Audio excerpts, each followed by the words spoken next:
L'homme n'est pas né pour pleurer. Chapitre 2. La seule grande démonstration. Apprendre l'importance de la méditation est une des premières conditions requises pour le développement de la connaissance spirituelle. Quelles que soient nos capacités intellectuelles, ou la quantité de lecture ou d'écoute que nous pouvons faire, notre capacité spirituelle s'étend seulement en proportion de notre aptitude à méditer.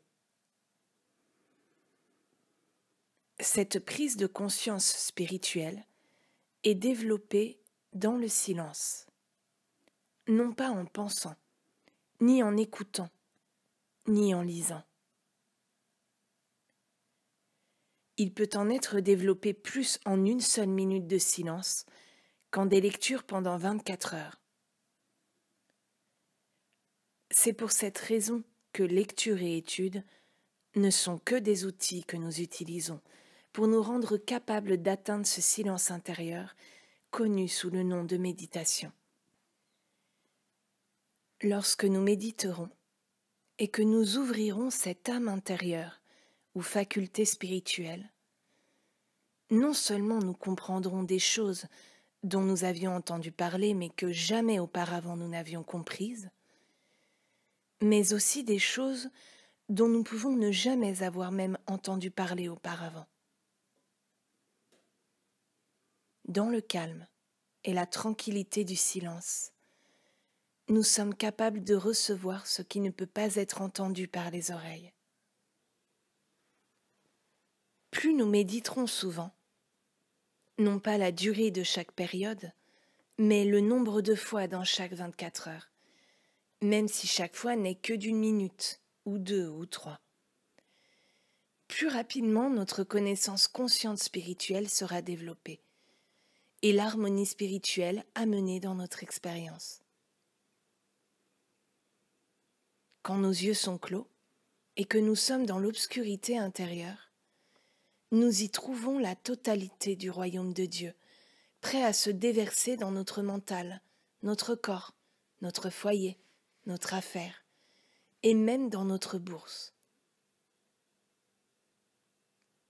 Avec les yeux fermés, notre attitude est une attitude de réceptivité, comme si nous étions en train d'inviter Dieu à nous parler, ou comme si nous invitions l'Esprit à s'écouler à travers nous.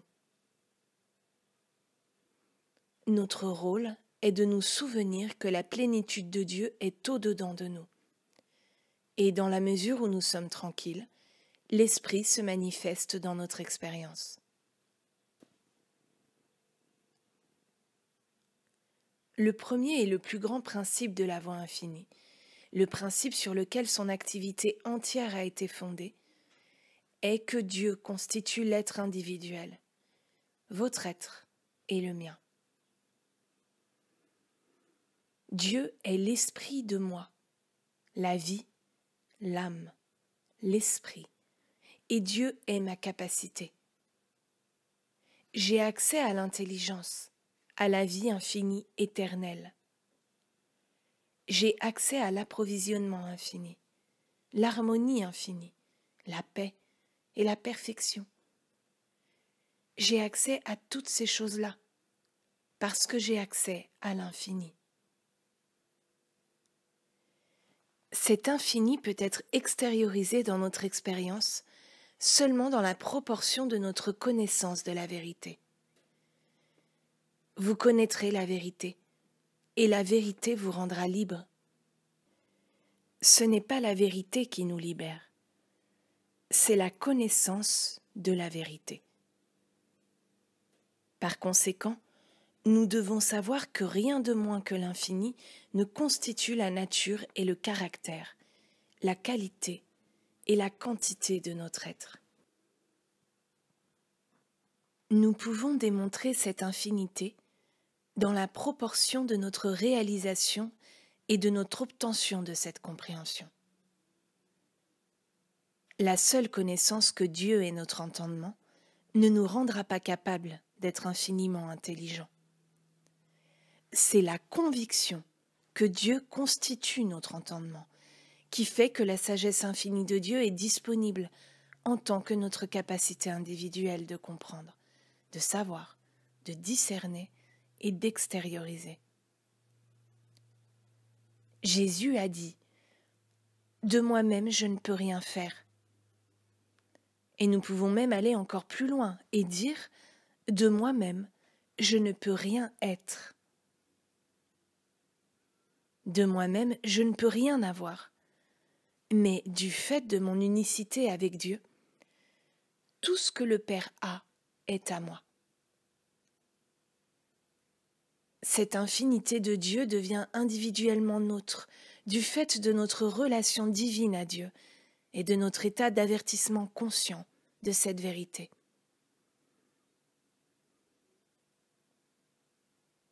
Ne vous inquiétez pas pour votre vie, de ce que vous mangerez ou de ce que vous boirez, ni de votre corps, de ce que vous revêtirez. Votre Père céleste sait que vous avez besoin de toutes ces choses. Ceci est le principe sur lequel la démonstration entière de notre vie doit être fondée. Nous ne devrions jamais tenter de démontrer quelque chose à un moment quelconque, ni la santé, ni la richesse, ni les ressources, ni une affaire, ni un foyer, ni une compagnie. Si nous le faisions, nous serions en train de démontrer l'état fini ou la forme, et toute forme est destructible et limitée. Au lieu de nous inquiéter de ce que nous allons manger ou boire, ou comment nous serons logés ou accompagnés, nous devons premièrement chercher la réalisation de Dieu, la conscience de la présence de Dieu. Alors Dieu apparaîtra en tant que forme infinie, en tant que ressource, compagnie, foyer, transport, sûreté ou sécurité. Dieu est la santé de mon maintien. Le Seigneur est mon rocher et ma forteresse. Il est mon bouclier et la corne de mon salut, ma tour haute et mon refuge. Pourquoi donc tenter de démontrer la santé ou la sûreté? Notre besoin n'est pas la démonstration de hautes tours, d'abris ou de forteresses. Notre besoin est la démonstration de Dieu, parce que Dieu est la seule haute tour, la seule protection réelle, le seul unique capable de nous mettre à l'abri des troubles de chaque sorte, qu'il s'agisse de bombes, de pauvreté ou de discorde. Dans la voie infinie, nous n'essayons pas de démontrer la paix. Nous démontrons la prise de conscience consciente de la présence de Dieu. Et lorsque nous obtenons cet état d'avertissement de la présence de Dieu, nous trouvons notre paix, notre repos, notre satisfaction, notre abondance, notre plénitude. Là où est l'Esprit du Seigneur, là est la liberté. La liberté dans le vrai sens du mot. Liberté, justice, égalité, miséricorde, bienveillance, abondance. La base entière de la démonstration dans la voie infinie, et un principe majeur sur lequel tout le travail est fondé, est la démonstration de la conscience de la présence de Dieu. Il n'y a aucune place pour une autre démonstration. Je ne connais aucune manière de réduire les fièvres ou les tumeurs. Je ne connais aucune manière de faire arriver l'emploi du chômeur. Je ne connais aucune manière de régler des désaccords en famille, dans les affaires ou dans les communautés. Néanmoins, le travail de la voie infinie a réglé des disputes entre l'organisation et le travail. Il a apporté l'harmonie dans des familles et dans chaque sorte de relation humaine. Et pourtant, aucun de nous dans ce travail ne saurait comment se mettre à accomplir ces choses-là, excepté d'une seule manière. Quand nous sommes appelés à l'aide à travers une contemplation de la vérité, ce que nous pourrions appeler traitement, nous nous amenons à un point de tranquillité tel que la présence de Dieu est réalisée et effectivement ressentie. Dieu devient quelque chose de plus qu'un mot ou qu'un concept que nous gardons à la pensée. Dieu devient une actualité, une réalité, une présence qui peut être ressentie, réalisée et connue. C'est une présence effective qui se rend tangible au-dedans de nous, de sorte que nous pouvons presque croire que nous avons vu Dieu face à face. Je sais bien que je ne l'ai pas vu face à face. J'ai au moins ressenti son contact de nombreuses fois. J'ai ressenti cette douce présence au-dedans et parfois au dehors. Mais ceci est produit par la contemplation de Dieu, en demeurant et en méditant sur Dieu comme une réalité toujours présente. Quel que soit le nom ou la nature du problème qui affronte n'importe lequel d'entre nous, la solution se trouve dans la réalisation de cette présence de Dieu au-dedans, et puis en laissant la présence de Dieu aller devant nous, pour nous préparer une place, marcher à côté de nous comme une protection, et venir derrière nous comme une arrière-garde. Dieu ne peut pas être défini ou analysé, mais Dieu peut être compris comme une présence invisible. Que personne ne fasse jamais l'erreur d'essayer de comprendre ce que Dieu est. Dieu est au-delà de notre compréhension, parce que notre compréhension est limitée, et Dieu est infini. Il a été fort bien dit par Maïmonide, le mystique hébreu, « Dire que Dieu est tout ce qu'on peut savoir au sujet de Dieu. Dire que Dieu est bon, ou que Dieu est puissant, ou que Dieu est présent, ou que Dieu est amour, ce n'est pas dire quelque chose de plus que Dieu est. Ceci est la seule reconnaissance qui soit réellement nécessaire. Dieu est. Et avec ceci vient la réalisation. Oui, non seulement Dieu est, mais Dieu est plus proche que le souffle, plus près que les mains et les pieds. Le lieu où je me tiens est terre sainte. Et j'entends le Père dire, « Fils, tu es toujours avec moi, et tout ce que j'ai est à toi. Oui, tout ce que je suis, tu l'es. » Et pourtant de cette nature infinie, de toute cette quantité et de toute cette qualité, nous ne pouvons extérioriser que le degré de réalisation que nous pouvons atteindre. Mais atteindre même un seul grain, même un seul contact de la réalisation de Dieu, c'est amener des miracles dans notre expérience. Lorsque Moïse conduisait le peuple hébreu hors d'Égypte, on nous dit qu'il fut guidé par un nuage le jour et un pilier de feu la nuit. Mais je suis sûre qu'il n'a jamais pensé démontrer de telles choses. Certainement, tout ce dont Moïse a jamais rêvé était la présence de Dieu. Sachant qu'où il allait, Dieu allait avec lui. Sachant qu'il ne pouvait pas être à l'extérieur de Dieu, parce qu'il avait sa vie, son mouvement et son être en Dieu, et Dieu en lui. C'est parce que Moïse demeurait dans cette réalisation que la présence de Dieu apparaissait comme un nuage le jour et un pilier de feu la nuit. Et quand c'était nécessaire, la réalisation que Moïse avait de Dieu apparaissait comme la manne tombant du ciel. Est-ce que Moïse a pensé à de la manne? Ou bien pensait-il seulement à la présence de Dieu? Ne réalisait-il pas « Où je suis, tu es. Où tu es, je suis.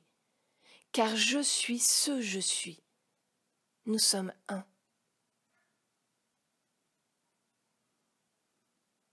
On nous dit que le Maître, le Christ Jésus, a démontré des pains et des poissons pour les multitudes. Mais ce qu'il a fait réellement, consistait à regarder en haut, vers le ciel, et à reconnaître la présence de Dieu. Et cette reconnaissance de la présence de Dieu apparaissait alors comme pain et poisson, car cela était le besoin du moment. Élie aussi a démontré la présence de Dieu. Quand il s'est enfui dans le désert, un corbeau lui a apporté de la nourriture. Il a trouvé des gâteaux cuits sur une pierre devant lui. Une pauvre veuve a partagé le peu qu'elle avait avec lui. Il vivait dans l'état d'avertissement conscient de la présence de Dieu, l'état d'avertissement que où tu es, je suis, et où je suis, tu es, car nous sommes un. Et alors, quand le temps de manger arrivait, la nourriture apparaissait. S'il était nécessaire qu'un corbeau la lui apporte, ou qu'une pauvre veuve partage sa miette avec lui, ceci était la manière dont Dieu apparaissait à ce moment-là. Mais je suis sûre qu'Élie n'a jamais pensé à des corbeaux apportant de la nourriture, ni à des gâteaux cuits sur des pierres pour lui. L'Écriture révèle qu'Élie était un homme qui avait sa vie, son mouvement et son être dans l'état d'avertissement constant de Dieu, ne vivant jamais un moment à l'extérieur de l'atmosphère de Dieu. Il ne s'est jamais inquiété de ce qu'il devait manger ou boire, ou de quoi il serait vêtu. Il avait son Dieu, et ceci était sa suffisance. Paul avait cette même confiance. Ma grâce te suffit. Cela ne dit pas que l'argent était sa suffisance, ou la sécurité, ou la propriété. Cela dit, ma grâce te suffit. Et où est la grâce de Dieu ? Elle doit remplir tout l'espace, puisque rien de Dieu ne peut être localisé dans le temps ou dans l'espace. Il n'y a aucun temps ni espace où Dieu n'est pas, et où la totalité ou la plénitude de Dieu ne se trouve pas. Par conséquent, avec toutes nos acquisitions, nous devons acquérir Dieu. Et alors toutes ces choses nous seront ajoutées. Il y a abondance de joie devant ta face, des délices éternelles à ta droite. Avec toutes nos inquiétudes, nous devrions nous inquiéter seulement de la présence de Dieu, parce que quand nous sommes dans la présence de Dieu, nous sommes dans la présence de la plénitude de la santé, la plénitude du sens moral, de l'approvisionnement, du bon, des relations harmonieuses et de la plénitude du service, avec 12 paniers pleins de surcroît. Cette présence transcendantale, ce que nous appelons la conscience Dieu, est la substance de notre démonstration. Lorsque nous avons la substance qui est Dieu, nous avons n'importe quelle forme, et toute forme nécessaire à notre déploiement ou à notre démonstration. Le problème des ressources est un problème toujours présent, puisqu'il n'y a jamais un jour ou un moment d'un jour où il n'y a pas un besoin de ressources sous une forme ou sous une autre. L'une de ces formes, et une forme très nécessaire, est l'argent. Mais l'argent prend toujours la forme nécessaire au moment et au lieu particulier. Lorsque nous voyageons, j'ai remarqué qu'aux États-Unis, l'argent apparaît sous forme de dollars, en Angleterre sous forme de billets de livres et de shillings, en Allemagne sous forme de marks, et en Suisse et en France sous forme de francs. Très rarement on nous donne des dollars en Europe, en Asie ou en Australie, et très rarement on nous donne une monnaie quelconque autre que des dollars aux États-Unis. Pour quelle raison en est-il ainsi ? C'est parce que l'approvisionnement, Dieu, est omniprésent, mais il apparaît sous la forme nécessaire à l'expérience immédiate. Si le besoin n'était pas de l'argent, ni de la nourriture, cela apparaîtrait comme de la nourriture. Si le besoin était un transport, cela apparaîtrait sous la forme de transport. L'idée est de ne pas s'inquiéter de la forme de l'approvisionnement, de la forme de la démonstration, mais plutôt de penser à la substance. Et Dieu est la substance. Que le besoin soit une tour haute, une forteresse ou la santé de notre maintien. Dieu est l'essence nécessaire, la substance, le tout en tout de la démonstration, et la forme prend soin d'elle-même.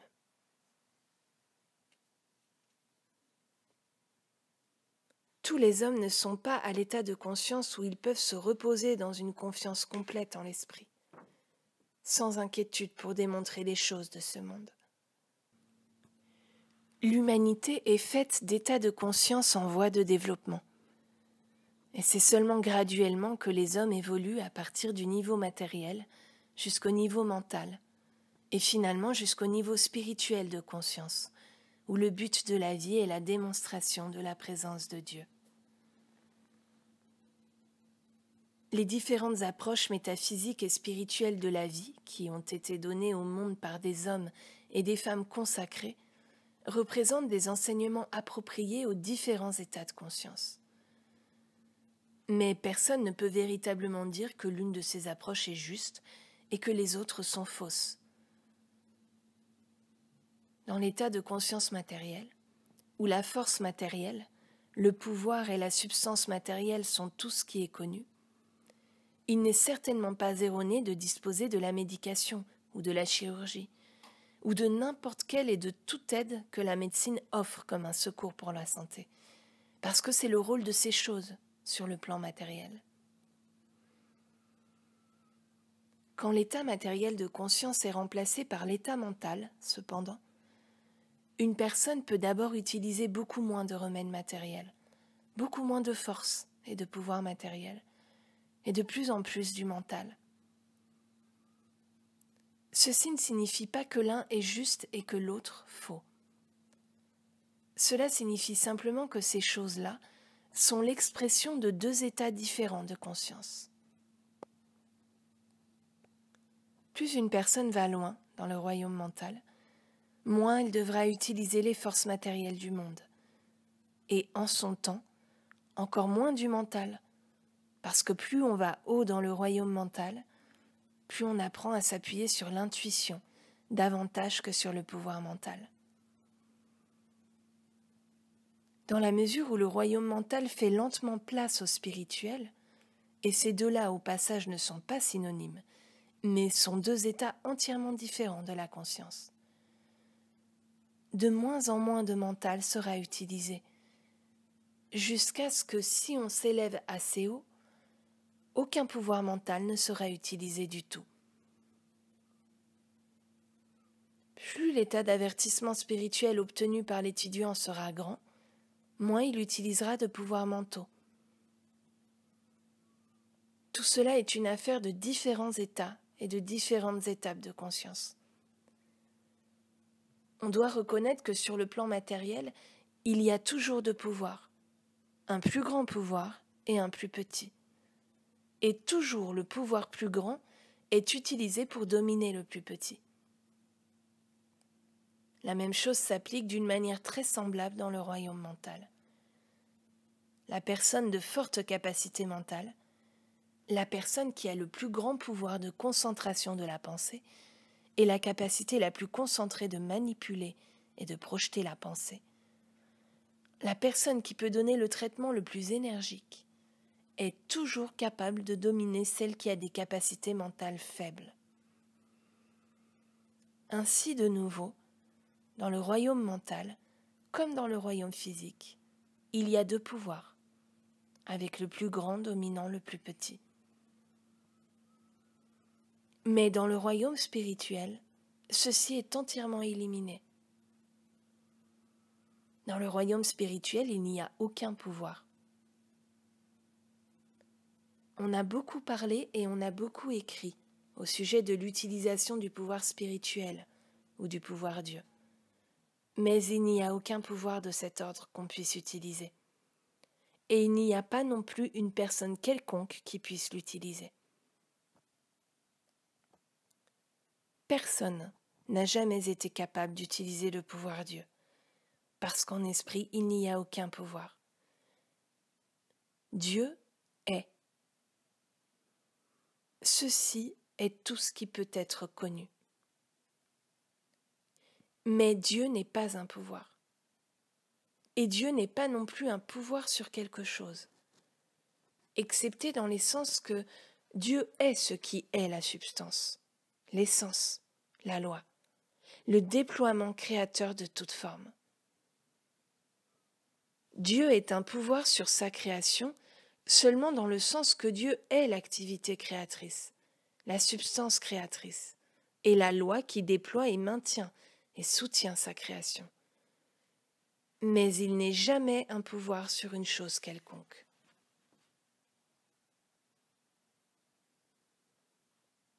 Le pouvoir Dieu ne peut pas être utilisé.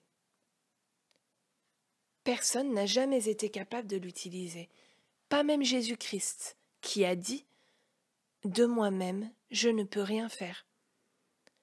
Le Père qui demeure en moi, c'est lui qui fait les œuvres. » Mais Dieu se révèle dans la tranquillité et dans l'absence de pouvoir.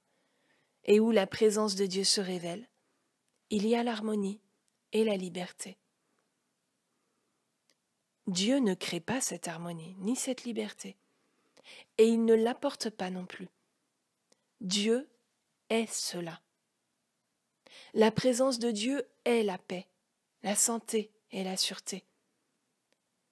La présence de Dieu est la nourriture et l'habillement et le vêtement. Dieu ne nous donne pas ces choses. Dieu est ces choses. Et dans le silence, Dieu se manifeste en tant que la vie même de notre être, en tant que la lumière même à nos pieds, en tant que la présence même qui va devant nous. La présence de Dieu est manifestée comme l'harmonie infinie, abondance infinie, totalité infinie. C'est seulement dans la mesure où nous pouvons être tranquilles et silencieux que Dieu peut accomplir ses merveilles à travers nous. Aucun de nous ne peut jamais utiliser Dieu, mais Dieu peut se servir de nous. Dieu peut vivre à travers nous, en nous et en tant que nous. C'est Dieu qui le fait et non pas nous. C'est exactement là que se trouve toute la différence entre le succès et l'échec dans le royaume spirituel. La personne qui essaie d'utiliser le pouvoir spirituel est simplement en train de se servir du pouvoir de son propre mental, parce que personne ne peut jamais utiliser l'infinité qui est Dieu. Nous pouvons être tranquilles, et laisser, et si ou quand nous pourrons être suffisamment tranquilles, Dieu fonctionnera en tant que notre propre être. Dieu apparaîtra en tant que l'intelligence de notre mental, en tant que l'habileté de nos doigts, en tant que la voix de notre gorge. Ce sera Dieu se servant de nous, et non pas nous utilisant Dieu. Vous pouvez utiliser vos muscles, vous pouvez utiliser votre corps, vous pouvez utiliser votre mental. Mais c'est là qu'il faut que vous vous arrêtiez. Vous ne pouvez pas utiliser Dieu, parce que Dieu est l'essence de votre être. Et alors qu'il y a un vous séparé de votre corps, il n'y a aucun vous séparé de Dieu. Au-delà du corps et au-delà du mental, il y a un vous. Mais ce vous n'est pas séparé de Dieu. Par conséquent, il n'y a aucun vous pour utiliser Dieu. Il y a seulement Dieu, apparaissant en tant que vous. Dieu fonctionnant et vivant en tant que vous. Ceci est la signification de l'incarnation. Ceci est la signification de la déclaration du Maître, le Père qui demeure en moi, et de Paul. Je vis Mais ce n'est pas moi qui vis, c'est le Christ qui vit en moi. Le Christ est votre vie. Dieu est votre vie. Dieu est votre être. Dieu est le je de vous.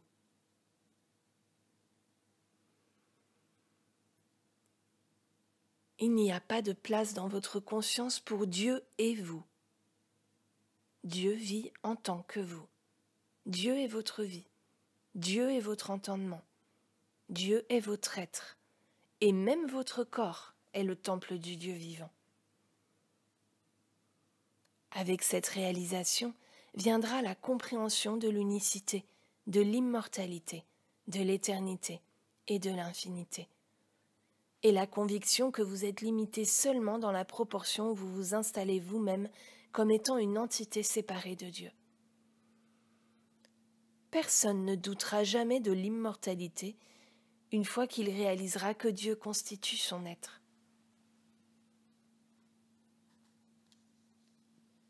Je n'ai aucun besoin de pouvoir, parce que le je que je suis constitue le tout pouvoir et le seul pouvoir, et c'est un pouvoir spirituel.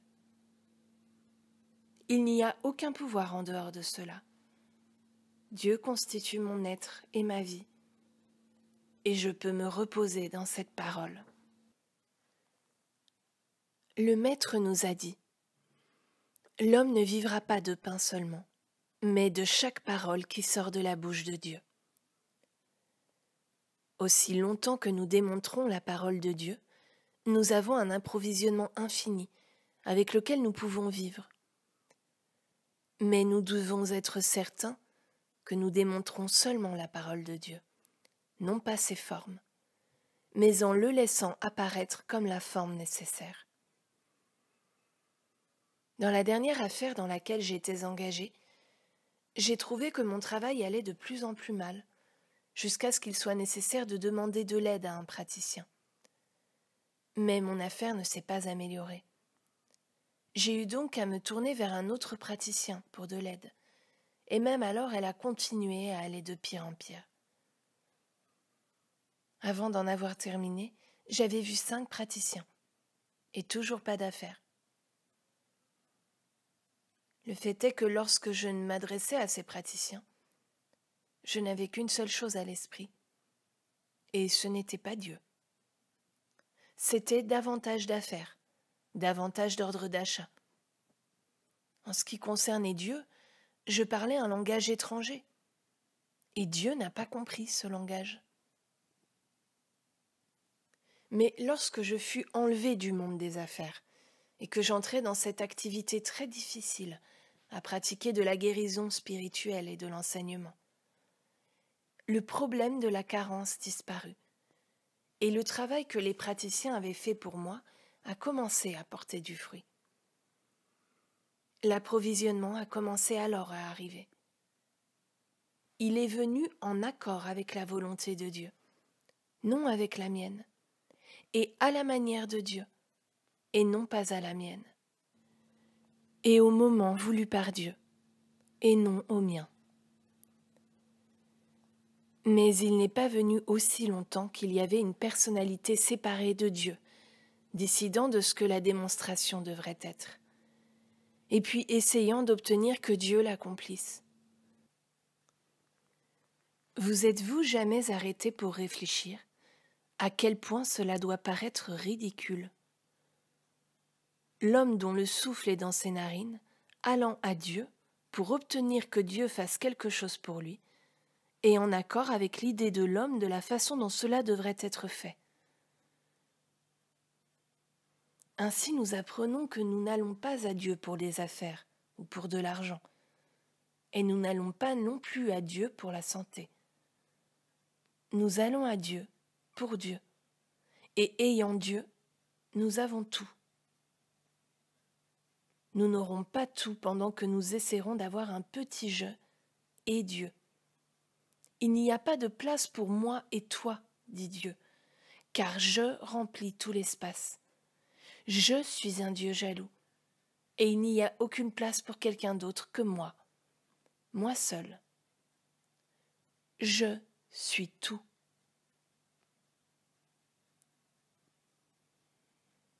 Le Père qui demeure en moi, c'est lui qui fait les œuvres.